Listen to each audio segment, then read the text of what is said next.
doit mettre sur pied une... Dans un état de droit, il y a une justice indépendante.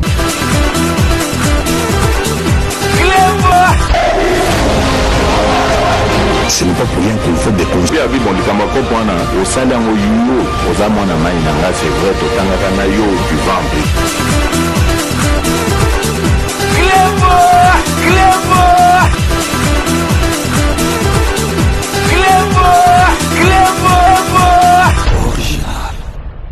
Salut et bienvenue sur cleboisoriginal.net. Merci de votre fidélité. 5 minutes avec César Ngadi. Tout le monde est d'accord et il en restera ainsi pendant très longtemps. 5 minutes à l'élo, toye parce que tokoki kotika likambo oyo, toiti komonate après marche oyo, il y a la muka oyo ezalaki échec total, mais toyoki ba maloba moko et lobami na kati kuna oyo tokoki kotika yango te. Yango wana lelo toye kosala 5 minutes pona kosenga na bakonzi. Pour la présidence de la République, il faut porter Fayulu plainte pour diffamation. Donc Fayulu azana respecté na mokonjamboka. Botala Fayulu va passer occasion oyo asala interview na presse étrangère. Na habité pe na monaki na ba commentaire moko ata mutu moko lobi na ba journaliste on to habité loroni ba kene rosala mais ezali musana bango il faut ba kende ka ko couvrir ba tuniye bo monaki ndenge alobaki marque alobelaki au président de la ba tuniye likamususu akeina makamususu au président de la République azo passer temps na ye ya ko tambola ka partout na mbongo contribuable d'ailleurs azo ko tambola po alukaka ba jeune fille ba makangu. Donc, na journaliste wana kamo donc Congo penza et bikaki kozwa présent na ba langage bodon langage moko terre à terre donc makamba bala donc ce que vous comprendre que Fayulu yemutatinda torti ninja alobaka ba makambo zanga tina bomoni Fayulu a répété la même chose oyo torti ninja lobaki na émission na et puis biso boyebi ke to démontrer qui de A à Z que masolo wana ezali masolo ya tina te. Donc, vous comprendrez que ezali donc milieu oyo koleli na famille oyo witi. Moi na yo moko bien massa na yo o bengie o embrasser ye boye po na bango il faut ba boulele. Pour vous comprendre que bango ba yebi ba bizite ba yebi ba coladité pour na bango donc biz égal que il faut bouler. Il faut bouler donc vraiment to tchelibino lisusu boyoka oyo Martin Fayulu alobaki keso batuni mususu azali koloba président de la République il faut vraiment batala makambu donc ya bambongo président de la République azo voyager et puis donc azako voyager azo kende kolinga basi est-ce que président de la République akoki kolinga mwasi ndengwana et puis président de la République azali na tina ya kolinga mwasi donc to sengi na bakonzi il faut vraiment ba porter plainte na ba propos oyo Martin Fayulu a lobaki par rapport à marche oyo nazotie la bino botala ndenga lobaki ezali pasina mawana motema bakoyi ko tikango ile kaboité parce qu'il faut à comprendre que mutu oyo azali ko lobawana azali président de la République. Restez connectés sur Clebois Original 5 minutes avec César Ngadi, on revient tout de suite. La CPI doit voir ça, l'ONU doit voir ça. Les démocraties sont en baisse en Afrique à cause de certains dirigeants du monde. Parce qu'ils sont trop tolérants à l'égard de quelqu'un qui n'a pas gagné, qui passe son temps à draguer les jeunes filles, qui passe son temps à voyager, à dépenser l'argent de l'État, à mettre plein les poches. Mais je demande dans cette affaire que vous appelez, je ne sais pas comment, d'aller enquêter sur le voyage de M. Tshisekedi. Il dépense combien? Il récupère combien au départ et il rembourse combien? Qu'on nous donne ces notes de frais, qu'on nous les donne quand il demande le remboursement de frais. Donc aujourd'hui, si Manayo, légitimité est mon ami. Félix Tshisekedi a dit que Kolangai, Batotala. Mon salaire est que na basi amike. Mon salaire est que na basi amike. Bido Moko Boitolanda, donc Fayulu dit n'importe quoi, donc n'a sujet à président de la République. Président de la République a dit que Tambolate, Pamba, Fayulu yeba ke soza président de la République, il faut obimaka. Okendara na ba pays mususu, okendara kokuta na ba collègue mususu, donc président de la République ba masteneza ba Macron, ba Macky Sall, ba Trump. Donc azali lokola yote yosoki donc obimarate parce que ozali président de la République yebara ke président de la République akendara soko moni ba investisseur oyo lingaki ba yate bazali ko ya grâce ya président de la République. Président de la République soko bimi yebara ke mbongo ezali kokota. Donc yango wana tozo ko senga na ba konja mboka maloba oyo Fayulu bimisi parce que à cause de l'habitude ya ko bimisaka ba bobard ba makambo ezanga tina et puis Fayulu ceux qui marchent na yo et marché té soko monique dérapage ezalaki na niveau ya ba policier porter plainte parce que tozali na démocratie porter plainte porter mokonja ba soda donc général Kasongo porter plainte soko monique masolo kende bien donc ceux qui marchent na yo simbité ou bien ba policier ba sali likambo elongo banité est-ce que pourquoi okomelango na président de la République. Président de la République n'a rien à voir. Ceux qui marchent au niveau de la Basengara, autorisation aux têtes de ville. Est-ce que président de la République, Moutou, appelle sa autorisation au président de la République, Moutou, à Tindaka, Batou, Bassala, Soy Bomoni Mabé. Tout le monde qui donc policier wana au Bazolandela au Bakangek Bazolandela yo peso monique ba briskak est-ce que yo obimisu Moutou et Vimbio lokola na période ya Kanambe. Période à Kanambe marche ezalaki synonyme ya batu bazo kufa na yo est-ce que mutu na yo botela mutu oyo ya Martin Fayulu na position oyo avandi na kati ya voiture na ye na marche oyo asalaki est-ce que c'est pareil ezali pareil te na lingi pe na la sabino botala démonstration botala ba maloba mususu ezali kaka par rapport à l'éducation, donc l'éducation donc acquise dès le bas âge, donc éducation bazorangona potote bazorangona mukolote dès le bas âge éducation et kontara. Bota la différence dans Zola Sabino, ba propos il y a Martin Fayulu soi-disant opposant na ba propos au président de la République abani ko tenir na période où azalaki opposant. Bota la bino mo na okanson bota la différence et l'obéli Martin Fayulu donc azos ça donc azo injurier azo insulter ba policier ou bazo sala musala na bango o ba policier o ba kufa rapport na mboka yo ozo se permettre au finga bango ba bololé siko ceux qui balande lio nyoso tuwana il faut balandela yango botala kaka par rapport au président de la République Koutou Papa Tshisekedi plus de 80 ans donc ba kangé na repos moya bimate mais botala langage président de la République na biso fachi beso azo tenir na ba policier tant azalaki opposant na oyo Fayulu Azali Koteni. Donc restez connectés sur Club Original, on revient tout de suite. D'un vieil homme de 84 ans hein? Mais comment les 80 ans? Mais enfin, mais vous embêtez vous perturbez la liberté des gens, c'est quoi ça? Non, non, on ne discute pas aujourd'hui, on parlera une autre fois. Demandez à vos hommes de dégager l'entrée s'il vous plaît. Demandez à vos hommes de dégager l'entrée s'il vous plaît, on va y aller. On en parlera une autre fois. Mais sachez une chose. Le combat que nous menons, c'est aussi le vôtre. Vous devez le savoir. Quand vous tirez sur nous, vous nous faites du mal, voyez barake, tozo bunda pona bana nabino, basi nabino, basa na dignité, voyez barake. Ah oui. Nous, tozo sa nabino musala, et c'est nous que vous bazo bagnon gabino, balia gabambongo. Bololé.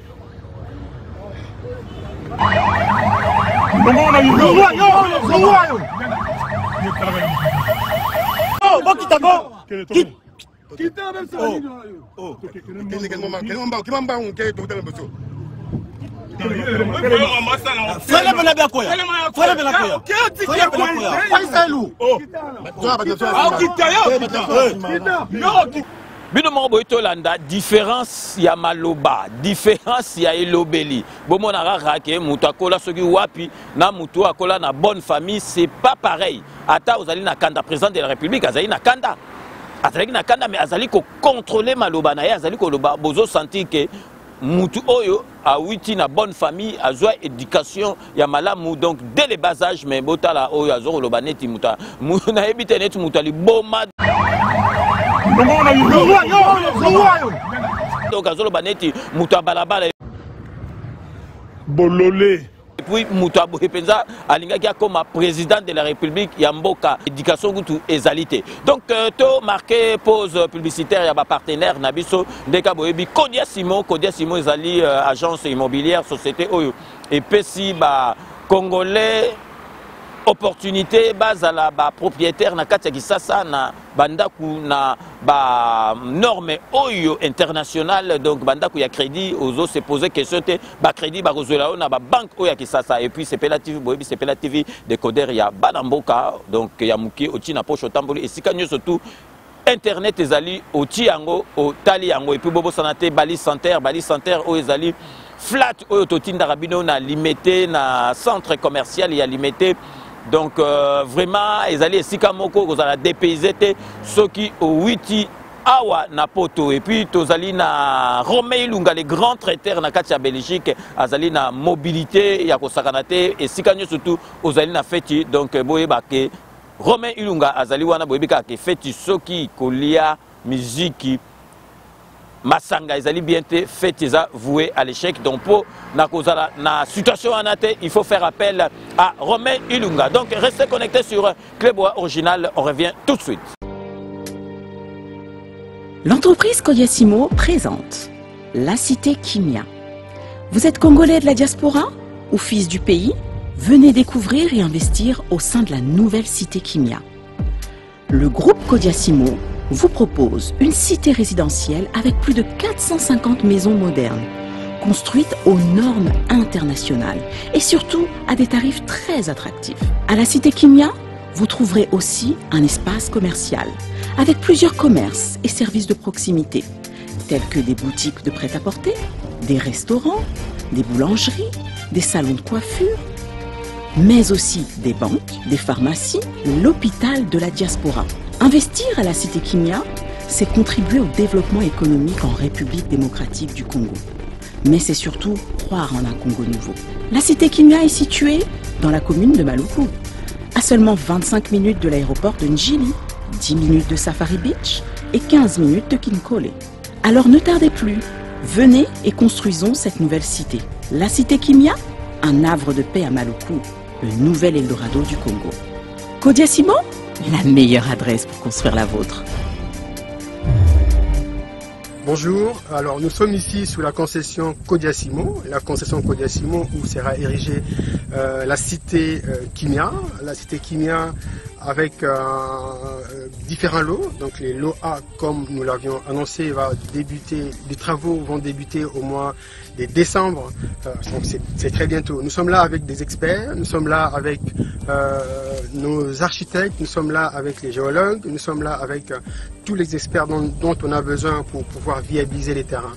Les travaux sont là, la concession est là, nous avons une belle concession de 34 hectares sur lesquels nous avons érigé ces travaux.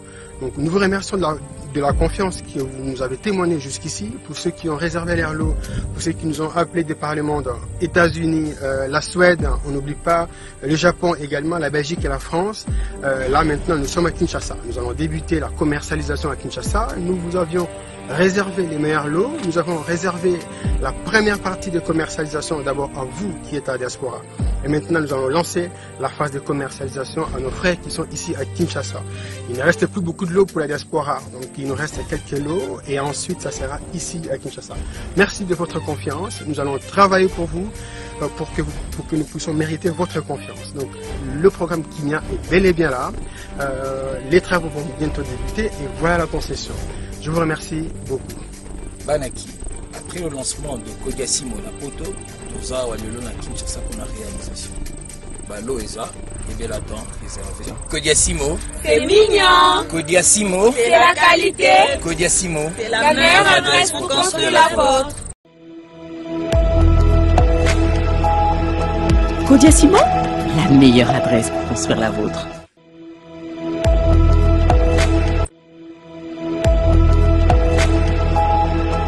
Kodiasimo, la meilleure adresse pour construire la vôtre. C'est Pela TV et yena makambu ya sikali susu. O ba chaîne ya France eza na kati.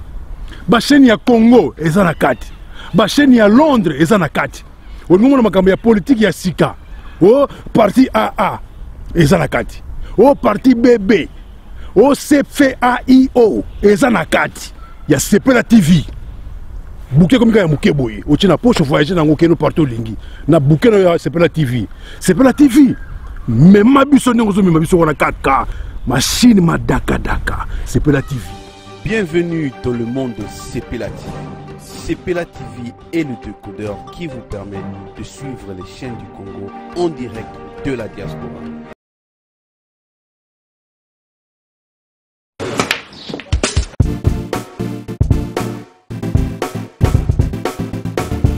Noël Nakomi. Oh, vous commis déjà?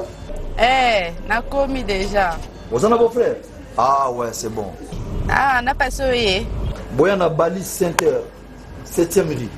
Ah bon? Monsieur. Bon frère, so comme on a limité, hein, autour de l'avenue. Avenue Tropique. Voilà, avenue Tropique. Tout ça, on a tous les billard quoi. Limité 7e rue résidentielle. Hein? Ok. Ok, bof. Tout le monde a bof.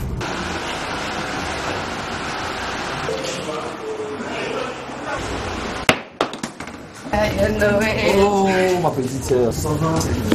Waouh, bon. Ouais, ça fait tout ça. Tu es pendant ma mariage, mon mariage. Tout justement, salle de fête Pésalia, il y a bien kitoko. Ok. Hein?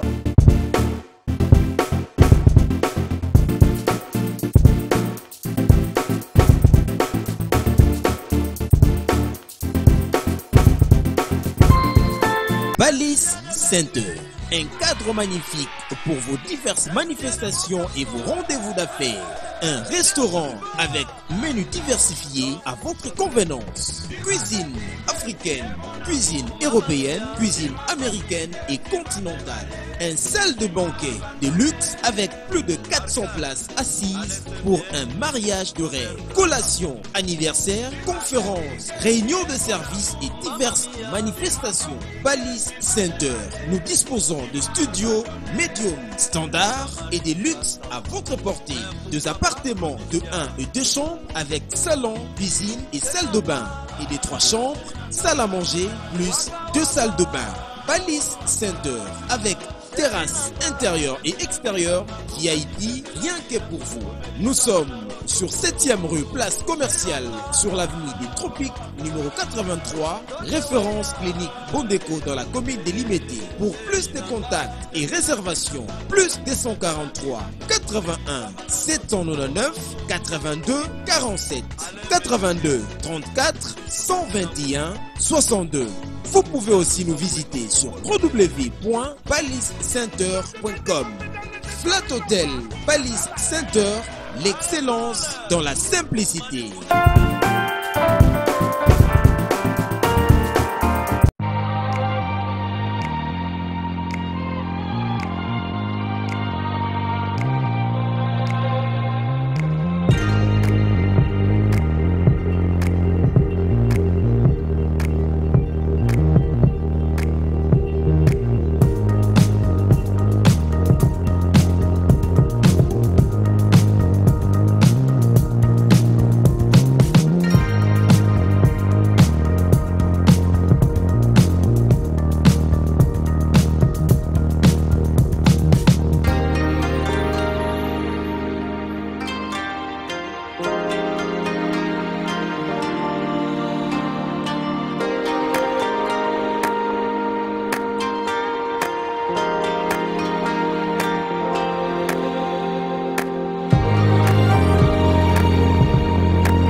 Rome C20, service traiteur, organisateur d'événements, allant du cocktail en passant par les akouskis et le traiteur qu'il faut.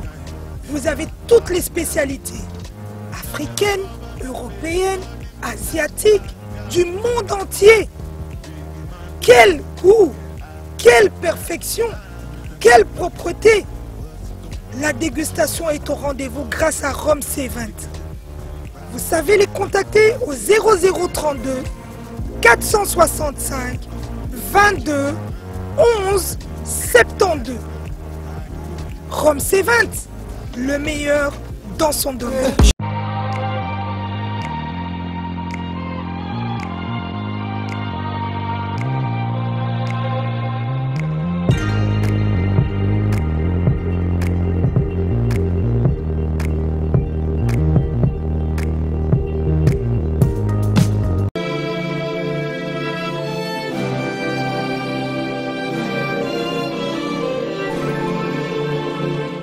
Bientôt sur Cléboa Original et Tonga TV, quand dites-vous, nous allons faire des analyses politiques, on va décortiquer les discours politiques. Ensemble, poussons plus loin notre vision de notre politique. Quand dites-vous sur Cléboa Original avec Jerry Mukuna. J'analyse et je vous donne la parole. Et ensemble, nous analysons et nous trouvons des solutions ou des failles par rapport à tel ou tel discours. Bientôt sur Cléboa Original et Tonga TV avec Jerry Mukuna. Merci à ma partenaire na biso na confiance au pesa biso parce que vraiment bon renouveler chaque année donc contrat na bino donc merci vraiment na fidélité na bino biso pe tozali ko sala musala po na ko satisfaire donc sikoyo vraiment eloko nazali ko yebisa bino bo s'attendre te que na bapanzi sango oyo mususu oyo balingi mboka te bandoki ya Congo parce que congolais ndoki na ye ezali kaka congolais bo zelate que baloba makambo ya malamu bazo kote la bino na masolo moko ezanga tina ba futilité ba baliverne o ezanga tina mais na période oyo obomoni déjà ba journaliste na bango oyo balobela ka soit disant mboka balobeli makambo ya ba avion. Président de la République a commandé 7 avions ya sika ezali ya occasion te ya sika mi balé utaki ko ya o bozali komona na ba photo pe na ba image.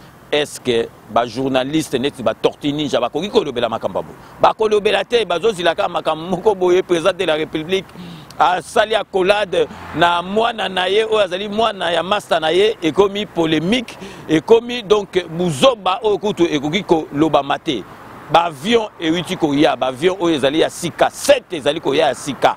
Est-ce que bolobeli yango lelo donc ministre na biso ya diaspora Mbungani o azaki na Belgique docteur Munene na kati ya Belgique donc lelo a witi ko signer donc accord oyo bazali ko réhabiliter hôpital général oyo batu bayebi yango ex hôpital Mama Yemo et vanda depuis ce qui bambula nini na l'air Kanambe ba kipa yango te botala donc et comment mouroir et comment hôpital moros donc au Kotikuna au lieu que se soigner mais aux juste maladie donc lelo ba signé donc contrat que esengi bako réhabiliter hôpital wana ezali esengo ezali makambo ya kolobela mais bozelate ke ba journaliste mususu ya bandoki ya Congo bako kolobela makamba boy makamba ba avion ba eye ya sika ba lobelité lelo ba signé donc ba contrat pour la réhabilitation ya Mama Yemo ba lobelité biloko ba avion tango kitaki prix ba lobelate ba damage donc ba biloko ba Thomson ba nini ba poulet kita prix ba lobelité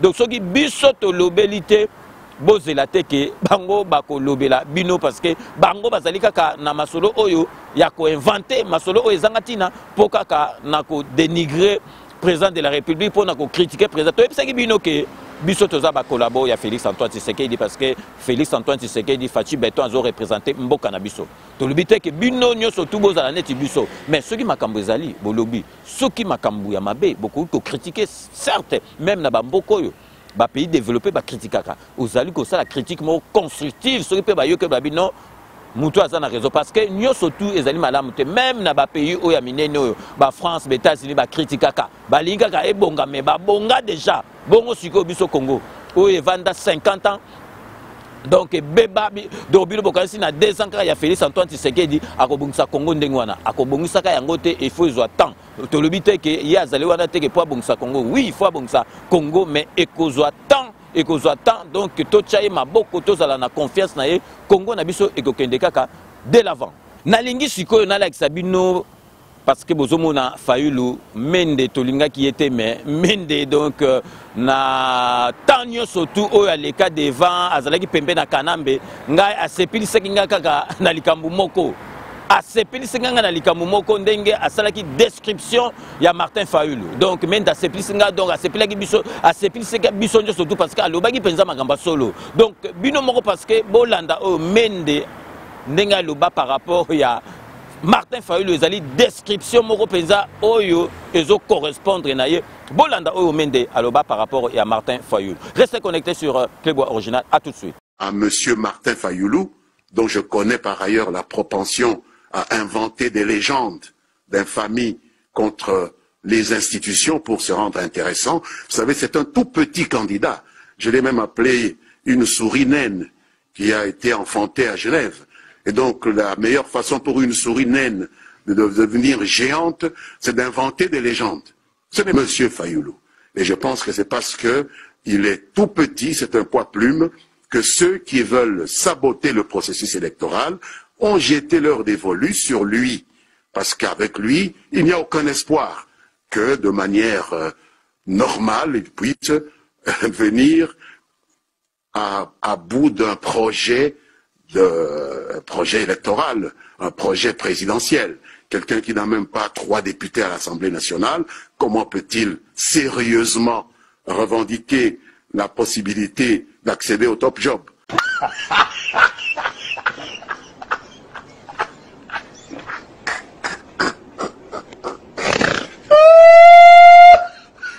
Donc, Binomo Boitolanda, donc, Mende a décrit vraiment sa description moko penza oyo et sengeli asala parce que azomona yé moko zomona ke Mende azali na côté ya asala description avant même union sacrée botala décrit penza lobi azali mutumo même aza même pas politicien ba créer ekuna donc na Genève donc makambo lobaka yangona il faut bolanda ka yangote makambo lobaka bolanda ka yangote donc na yebisi bino ke lelo tozali poto beta c'était to yebisa bino ke makambo oyo lobi il faut vraiment pas porter plainte.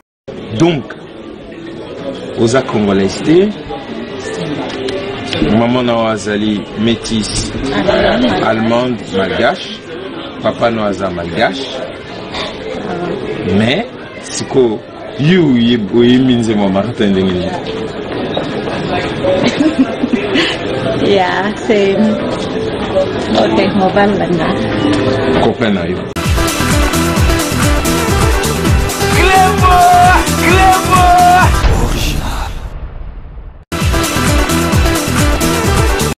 Donc, aux Congolais, maman Noazali métisse allemande malgache, papa Noaza malgache, mais c'est que you means moi Martin Dengeli. Yeah, c'est ok, mobile là. Copain na yo.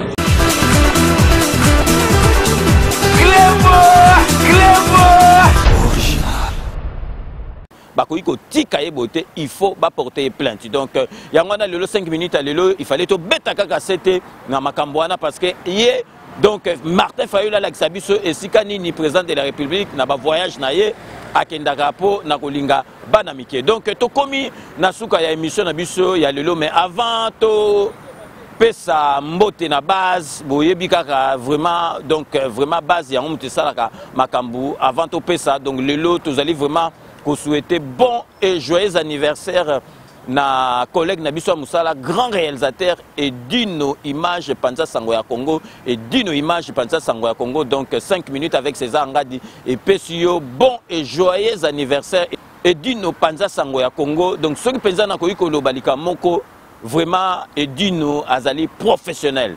C'est un grand professionnel ya Moussala to salaka. Donc au monaye aroya na tongo asali Moussala ne tina butu azali donc bedino bazali batumo il faut balia mbongo ya makamba presse parce qu'azali na professionnalisme moko donc bokoki même pas ko imaginer donc grand professionnel na musala na ye aza na respect na musala na ye aza na ponctualité donc edino image Panza Sango ya Congo Oumela donc profiter l'anniversaire na yo donc merci na nyoso tout au salara vraiment peu na 5 minutes avec César Ngadi na équipe Mobimba ndeng tozalara na bureau donc toujours na même registre tozali kopé sapé bon et joyeux anniversaire na Kati la belle Kati Omanga merci na nyoso tout au salara pour na 5 minutes avec César Ngadi donc bon et joyeux anniversaire même à temps en retard donc profitez na jour na yo ya anniversaire donc Kati Omanga 5 minutes avec César Ngadi donc to souhaiter bon et joyeux anniversaire donc avant to soukisa émission na biso ndeng to yebsa bino ka to je reste toujours friand de vos observations commentaires même critiques donc vraiment beau hésiter te beau komela biso na ndeng bo komela biso donc tozali ouvert na makamunyo surtout bozali nango ya kokoma donc je vous laisse le soin d'en tirer vos conclusions et de me faire parvenir vos commentaires, comme d'ailleurs vous en avez l'habitude de faire. Donc, Tokope Sambote toujours à Tobandaka.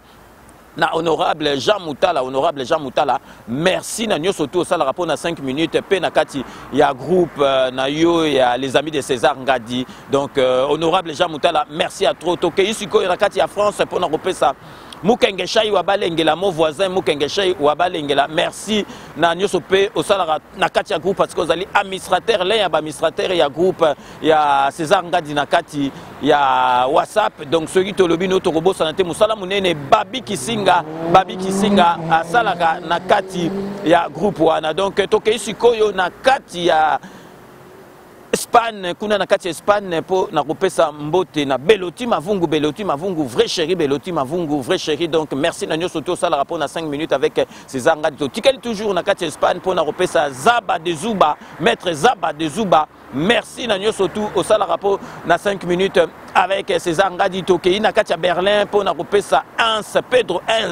Pedro Ens, merci na nyo surtout au sala rapport na 5 minutes avec César Ngadi Tokei sikoyo na kati ya Suède pour na repesa donc Igwe chef béton merci na nyo surtout au sala rapport na 5 minutes avec César Ngadi Tokei sikoyo na kati ya lola pour na repesa Putu de Yalola merci na nyo surtout au sala rapport na 5 minutes avec César Ngadi Tokosukisa na kati ya Canada pour na repesa Fina Mokonzi merci na nyo surtout au sala rapport na 5 minutes avec César Ngadi avec ces remerciements de Fina Mokonzi que nous mettons fin à ces 5 minutes avec César Ngadi merci de l'avoir suivi cette émission a été réalisée par Willy Kunda nous allons donc nous retrouver avec grand plaisir dans 24 heures pour un nouveau numéro d'ici là portez-vous bien et à très bientôt n'oubliez pas tout le monde est d'accord et il en restera ainsi pendant très très longtemps.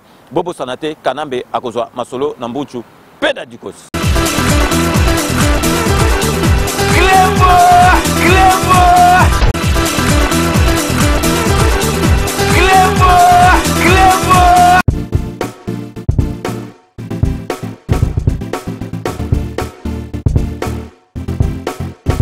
On doit mettre sur pied et dans un état de droit et une justice indépendante.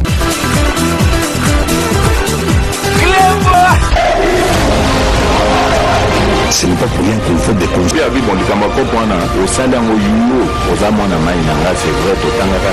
tu vas en plus.